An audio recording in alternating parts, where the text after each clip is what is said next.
बिल्किसगंज, जिला सीहोर से आपके सामने आज हम अध्ययन करेंगे कक्षा 12वीं के एकक प्रश्न 5 प्रश्न रसायन का भाग 1 जो शोषण पर आधारित है। आइए हम परिचय देखते हैं कि प्रश्न रसायन है क्या।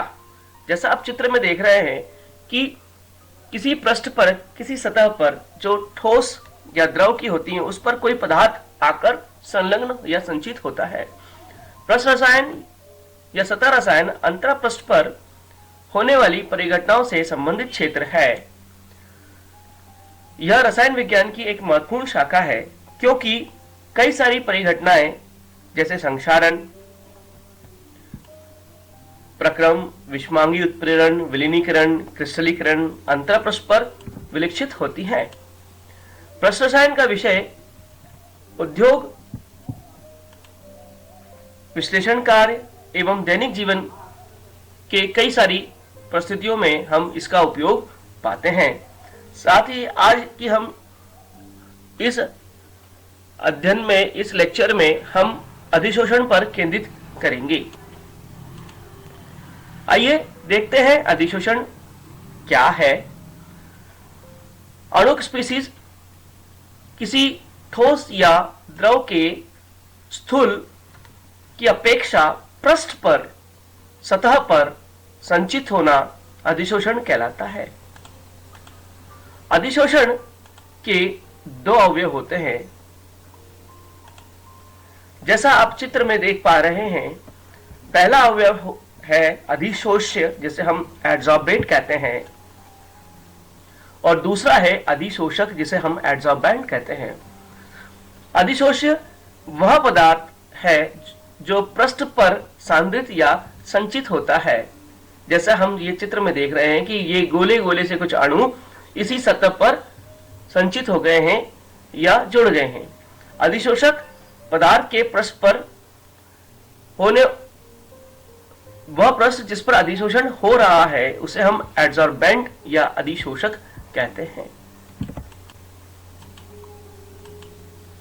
अधिशोषण निश्चित रूप से एक पृष्ठीय घटना है, विशेष रूप से बारीक चूर्ण अवस्था में ठोस जो अधिक पृष्ठ क्षेत्रफल के होते हैं, जैसे चारकोल, सिलिका जेल, एल्यूमिनिया, मिट्टी, कोलाइड, सूक्ष्म विभाजित धातुएं इत्यादि एक अच्छे अधिशोषक होते हैं।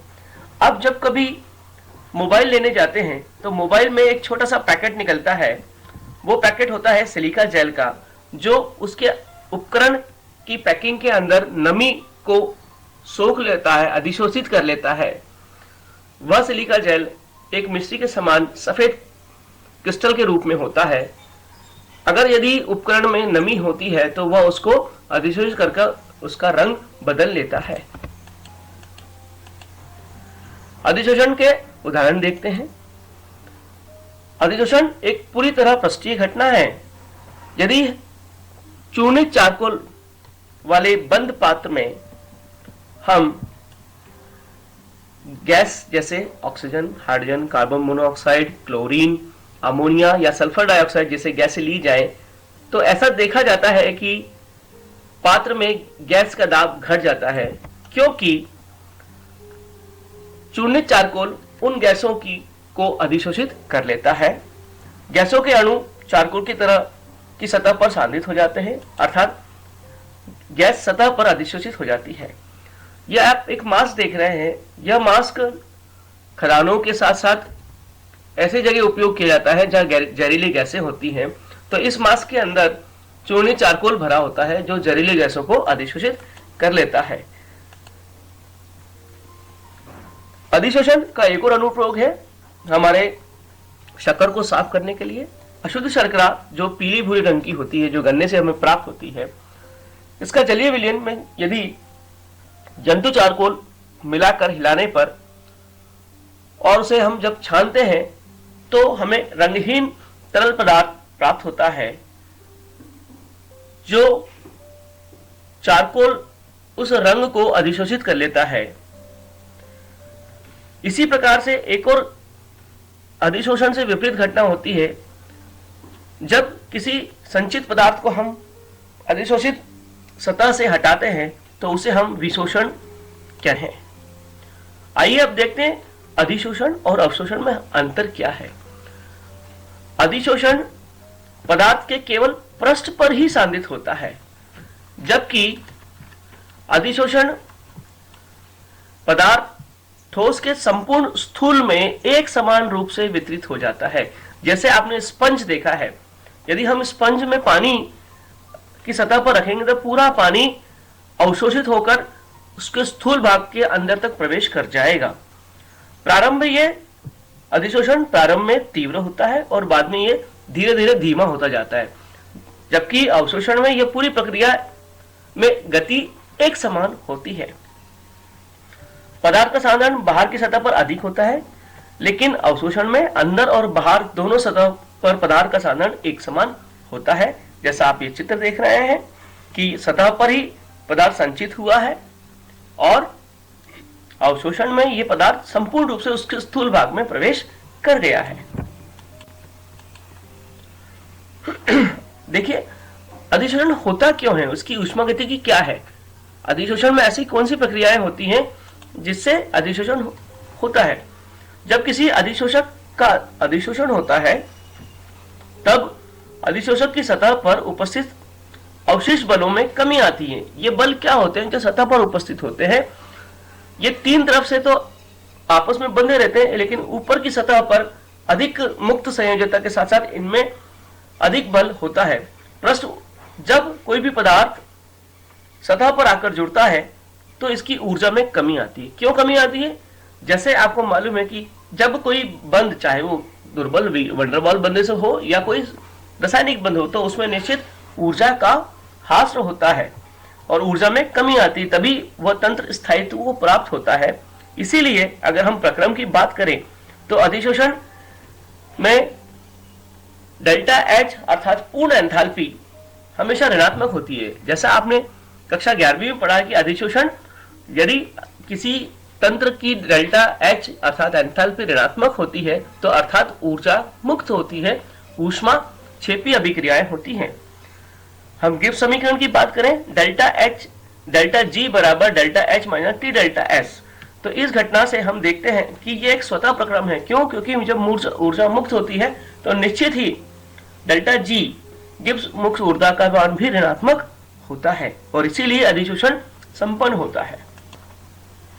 उदाहरण के लिए जब एक चाक को स्याही में डुबाया जाता है तो चाक की सतह पर रंजक के अणु अधिशोषण के कारण स्याही का रंग धारण कर लेते हैं। केवल स्याही का विलायक अवशोषण के कारण चाक के अंदर तक चला जाता है। चाक तोड़ने पर यह अंदर से सफेद निकलती है। जल अगर हम देखें तो जल वाष्प सूक्ष्म कैल्शियम क्लोराइड के द्वारा अवशोषित हो जाती है। सिलिका जेल द्वारा, जैसे मैंने पूर्व में बताया, अधिशोषण होता है। अधिशोषण के प्रकार की हम बात करें, ठोसों पर गैस का अधिशोषण दो प्रकार से होता है, भौतिक अधिशोषण और रासायनिक अधिशोषण।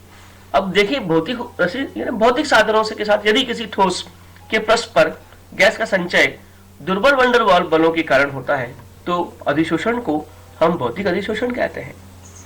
इनमें बंध नहीं बनेंगे, ये अस्थायी दुर्बल बलों के द्वारा आपस में जुड़ते। अधिशोष्य और अधिशोषक आपस में अस्थायी रूप से जुड़ते हैं। ताप बढ़ाकर या गैस का दाब कम करके अधिशोषण की मात्रा को हम कम कर सकते हैं। अब रासायनिक अधिशोषण की बात करें, जब गैस के अणु या परमाणु ठोस पर रासायनिक बंध से जुड़ते हैं तो यह अधिशोषण रासायनिक अधिशोषण या रसोवशोषण, केमिकल एडजॉर्प्शन या केमिसॉर्प्शन कहलाता है। इसमें सक्रिय ऊर्जा का मान उच्च होता है, इसलिए इसे सक्रिय अधिशोषण भी कहते हैं। सरलता पूर्वक द्रवित होने वाली गैसें यानी जिनका उच्च क्रांतिक ताप वाली गैसें आसानी से अधिशोषित हो जाती हैं, क्योंकि वंडरवॉल क्रांतिक ताप के निकट अधिक प्रबल होता है। जैसे 1 ग्राम सक्रिय चारकोल में मीथेन की अपेक्षा यदि सल्फर डाइऑक्साइड को ले तो इसकी अधिशोषित की मात्रा अधिक होगी, क्योंकि जैसा देख रहे हैं कि मीथेन का क्रांतिक ताप 190 केल्विन होता है, जबकि सल्फर डाइऑक्साइड का क्रांतिक ताप 630 केल्विन होता है, जो कि 4.5 ml हाइड्रोजन क्रांतिक ताप तथा 33 केल्विन से भी अधिक होता है। अगला गुण है उत्क्रमणीय प्रकृति। क्योंकि इनके बीच में प्रबल बल नहीं होता है, कोई स्थायी बंध नहीं होता, इसलिए ये उत्क्रमणीय प्रकृति के होते हैं। अर्थात जो सतह पर, ठोस की सतह या द्रव की सतह पर गैस अधिशोषित है, उसको हम आसानी से निकाल सकते हैं। गैस का ठोस पर अधिशोषण सामान्यतः उत्क्रमणीय होता है। अतः ठोस और गैस के साथ ऊर्जा मुक्त होती है। यदि हम दाब बढ़ाएं तो अधिक गैस अधिशोषित होती है, क्योंकि इससे गैस का आयतन कम हो जाता है। यह ली-शातलीय सिद्धांत पर आधारित है। और जब दाब घटाएं तो गैस को आसानी से निकाला जा सकता है। अधिशोषण एक ऊष्माक्षेपी प्रकरण होने के कारण भौतिक अधिशोषण निम्न ताप पर सहजता से होता है और ताप बढ़ाने पर घटता है।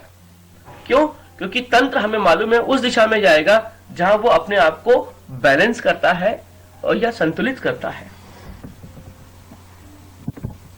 अगला है अधिशोषक की प्रकृति या पृष्ठीय क्षेत्रफल। अधिशोषण का परिणाम अधिशोषक के पृष्ठीय क्षेत्रफल के बढ़ाने के साथ बढ़ता है। जब अगर हम बात करें किसी ठोस को लें और ठोस को अगर हम चूर्णित कर लें, तो चूर्ण अवस्था में या पाउडर फेज में हम देखते हैं कि उसका क्षेत्रफल कई गुना अधिक बढ़ जाता है। इसलिए अतः महीन चूर्णित धातुएं, सरल पदार्थ जिसका पृष्ठ क्षेत्रफल अधिक होता है, अच्छे अधिशोषक साबित होते हैं। अगला गुण है अधिशोषण की एंथैल्पी। एंथैल्पी अर्थात उसकी ऊर्जा। लेकिन क्या जब आपस में कोई बंध बनेगा, चूंकि भौतिक अधिशोषण में एक दुर्बल वंडर वॉल बंध है, तो निश्चित उसमें ऊर्जा मुक्त होगी, लेकिन वो कम मात्रा में होगी और वही अधिशोषण की एंथैल्पी कहलाएगी। तो निसंदेह भौतिक अधिशोषण एक ऊष्माक्षेपी प्रक्रम है, किंतु अधिशोषण की एंथैल्पी कम होती है, जो कि 20 से 40 किलोजूल प्रति मोल होती है। ऐसा इसलिए होता है क्योंकि गैसीय अणु एवं ठोस के मध्य आकर्षण केवल दुर्बल वंडर वॉल बलों के कारण ही होता है, इसीलिए इसमें कम मात्रा में ऊर्जा निकलती है। अब बात करते हैं रसोपोषण अर्थात रासायनिक अधिशोषण के अभिलक्षणों के बारे में। उच्च विशिष्टता। अब चूंकि इनमें रासायनिक बंध बनता है, तो रासायनिक अधिशोषण अति विशिष्ट होता है। यह केवल तभी होता है जब अधिशोषक और अधिशोषक के मध्य रासायनिक बंध बनने की संभावना होती है। तो यदि ठोस गैस, हर गैस ठोस की सतह पर, हर प्रकार के ठोस पर बंध नहीं बनाएगा, यह उसकी प्रकृति के ऊपर निर्भर करेगा। जैसे उदाहरण के लिए ऑक्सीजन धातुओं पर ऑक्साइड बनने के कारण अधिशोषित होती हैं, एवं हाइड्रोजन का संक्रमण धातुओं द्वारा अवशोषण हाइड्राइड बनने के कारण होता है। अनुक्रमणीयता। रासायनिक अधिशोषण यौगिक बनने के कारण इनकी प्रकृति अनुक्रमणीय होती है, क्योंकि रासायनिक बंध बन चुका है, एक नया उत्पाद बन जाता है इनके बीच में, इसलिए यह इरिवर्सिबल होते हैं। इनको वापस अपनी पूर्ण अवस्था में बदलना कठिन होता है। यह भी एक ऊष्माक्षेपी प्रक्रम है, परंतु उच्च सक्रियता ऊर्जा के कारण निम्न तापों पर यह बहुत धीमी होती है।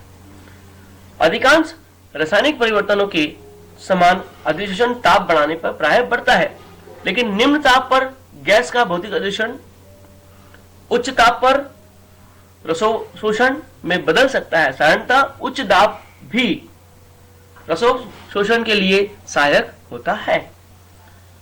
अगला गुण है पृष्ठीय क्षेत्रफल की हम बात करें। भौतिक अधिशोषण के समान रासायनिक अधिशोषण भी अधिशोषक का पृष्ठ क्षेत्र बढ़ाने पर बढ़ता है। क्षेत्रफल जितना अधिक होगा, रासायनिक बंध उतने अधिक बनेंगे, उतनी सतह पर उतनी अधिक सांद्रता होगी। इसलिए पृष्ठ क्षेत्रफल बढ़ाने पर भौतिक अधिशोषण के साथ साथ रासायनिक अधिशोषण या रसोगोशोषण भी बढ़ता है। अगला गुण है अधिशोषण की एंथैल्पी। जैसे मैंने बताया कि जब बंध बनेगा तो ऊर्जा मुक्त होती है। भौतिक अधिशोषण में कम ऊर्जा मुक्त हो रही थी, इसी प्रकार जब रासायनिक बंध बनेगा तो इसमें अधिक मात्रा में ऊर्जा मुक्त होगी, जो उसकी अधिशोषण की एंथैल्पी कहलाती है। तो हम देखते हैं कि रासायनिक अधिशोषण या रसोगोशोषण की एंथैल्पी उच्च होती है, अर्थात इसमें अधिक मात्रा में ऊर्जा निकलेगी। यह एक ऊष्माक्षेपी प्रक्रम है। इसका मान 80 से 240 किलो जूल प्रति मोल होता है, क्योंकि इसमें रासायनिक बंध का निर्माण होता है। अब आइए हम अंतर की बात करें। भौतिक अधिशोषण एवं रासायनिक अधिशोषण की तुलना हम करते हैं। भौतिक अधिशोषण यह वंडरवाल बलों के कारण उत्पन्न होता है। रासायनिक अधिशोषण बंध बनने के कारण होता है। यह प्रकृति में विशिष्ट नहीं होता, जबकि रासायनिक अधिशोषण अति विशिष्ट होता है, क्योंकि सबके साथ बंध नहीं बन सकते हैं। किसी विशेष परिस्थिति में विशेष यौगिक के क्रियाकारक अभिक्रियक के साथ ही बंध बनते हैं। इसकी प्रकृति उत्क्रमणीय है या अनुत्क्रमणीय है, अर्थात रासायनिक बंध बनने के बाद उसको हम हटा नहीं सकते या आपस में उनका विशोषण नहीं करा सकते। लेकिन भौतिक अधिशोषण उत्क्रमणीय है। अधिशोषित पदार्थ को आसानी से हटाया जा सकता है या निकाला जा सकता है सतह से। यह प्रकृति गैस के पर निर्भर करता है। यह भी गैस की प्रकृति पर निर्भर करता है। वे गैसों जो द्रवणीय गैसें सहजता से अधिशोषित हो जाती है, अधिशोषक की क्रिया आसानी से करती है। इसमें अधिशोषण की एंथैल्पी, जैसा हमने पूर्व में पढ़ा, 20 से 40 किलो जूल कम होती है। इसमें अधिक होती है, जो कि 80 से 340 किलो जूल प्रति मोल होती है। अधिशोषण के लिए निम्न ताप सहायक होता है। यह पृष्ठीय क्षेत्रफल निर्भर करता है, जबकि रासायनिक अधिशोषण के लिए उच्च ताप सहायक होता है। यह ताप बढ़ाने पर घटता है, और ताप बढ़ाने पर इस सुप्रेक्ष में सक्रिय ऊर्जा की आवश्यकता नहीं होती। कभी कभी उच्च सक्रिय ऊर्जा की आवश्यकता होती है। क्यों? क्योंकि रासायनिक बंध बनने के बाद यह आपस में सक्रिय ऊर्जा में कमी लाते हैं। यह पृष्ठीय क्षेत्रफल पर निर्भर करता है। यह भी पृष्ठीय क्षेत्रफल के बढ़ने से बढ़ता है, जबकि रासायनिक अधिशोषण यह पृष्ठीय क्षेत्रफल पर निर्भर करता है। पृष्ठीय क्षेत्रफल बढ़ने पर इसका मान भी बढ़ता जाता है।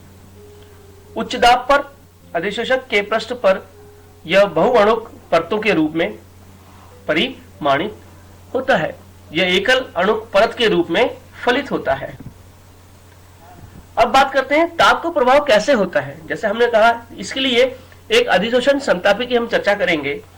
अधिशोषक द्वारा अधिशोषित गैस की मात्रा में स्थिर ताप पर दाब के साथ साथ परिवर्तन पर एक वक्र के माध्यम से हम व्यक्त करते हैं।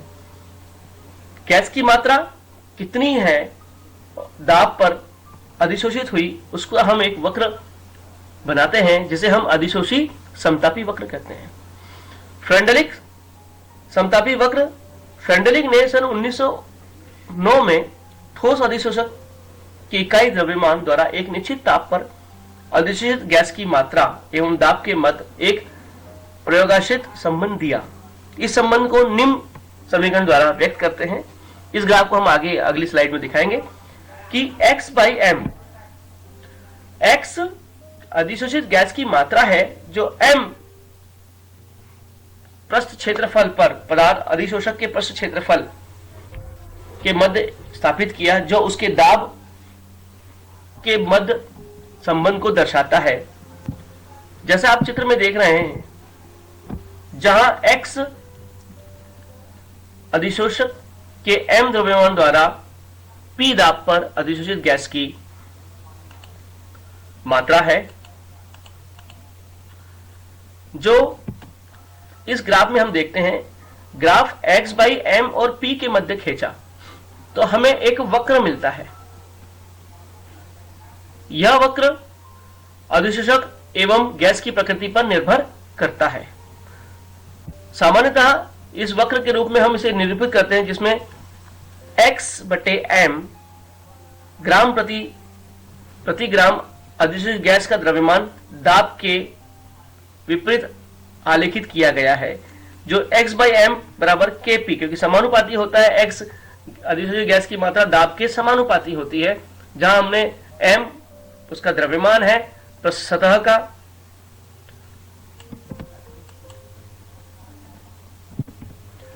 यदि हम इसे लॉग में कन्वर्ट करें तो log x/m बराबर log k plus 1/m log p। फ्रेंडोलिक समताप की वैधता आलेख ये log x/m और एक इंटरसेप्ट बनाएगा log p के साथ। तो हम देखते हैं यदि एक सीधी रेखा आती है तो फ्रेंडोलिक समतापी वक्र प्रमाणित है, अन्यथा नहीं। सीधी रेखा का मान एक स्लोप 1/n का मान देता है, जो कि y अक्ष पर अंतखंड log 1 का मान देता है।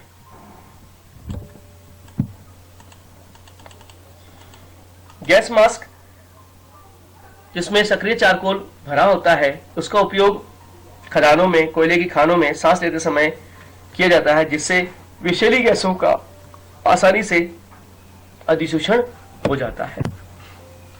आर्द्रता पर नियंत्रण, सिलिका जेल एवं एल्यूमिना जेल का उपयोग नमी को दूर करने के लिए किया जाता है। इसको आर्द्रता को आसानी से नियंत्रित किया जाता। विलयनों से रंगहीन पदार्थ को हटाना, जानता चारकोल विलयनों को रंगहीन अशुद्धियों को अधिशोषित कर रंग हटा देता है। जैसा मैंने पूर्व में उल्लेख किया था कि शक्कर को हम साफ करने के लिए, रंग को हटाने के लिए इसका हम उपयोग करते हैं। तो एक बड़े से टैंक में हम सल्फाइड, अशुद्ध सल्फाइड आयंस को लेते हैं, जिसका हमें पृथक्करण करना होता है, और एक बड़े से पाइप में हम अधिक दाब के साथ गैस प्रवाहित करते हैं। जब सल्फाइड आयंस को, अशुद्ध सल्फाइड आयंस को हम डालते हैं और साथ ही साथ इसमें चीड़ या यूकेलिप्टस के तेल के साथ इसे खलबलाते हैं, तो अशुद्धियां तली में बैठ जाती हैं घनत्व के अंतर के कारण, और सल्फाइड अयस्क तेल के साथ अधिशोषित होकर झाग बनाता है। इसीलिए इसे झाग उत्प्लावन विधि या फेन उत्प्लावन विधि भी कहते हैं। आइए अधिशोषण पर आधारित कुछ अभ्यास प्रश्नों की चर्चा करें, जो आपको इस अध्याय से हल करना है। अधिशोषण और अवशोषण शब्द अर्थात पदों के तात्पर्य में विभेद कीजिए, क्या अंतर है, प्रत्येक का एक एक उदाहरण दीजिए। भौतिक अधिशोषण एवं रासायनिक अधिशोषण में क्या अंतर है, कारण बताइए कि सूक्ष्म विभाजित पदार्थों अधिक प्रभावी अधिशोषक क्यों होते हैं। जैसे मैंने चूर्णी चारकोल के बारे में चर्चा की है। किसी ठोस पर गैस के अधिशोषण को प्रभावित करने वाले कौन कौन से कारक हैं। अधिशोषण समतापी वक्र क्या है, फ्रेंडलिक अधिशोषण समतापी वक्र का वर्णन कीजिए। अधिशोषक के सक्रियण से आप क्या समझते हैं, यह कैसे प्राप्त होता है।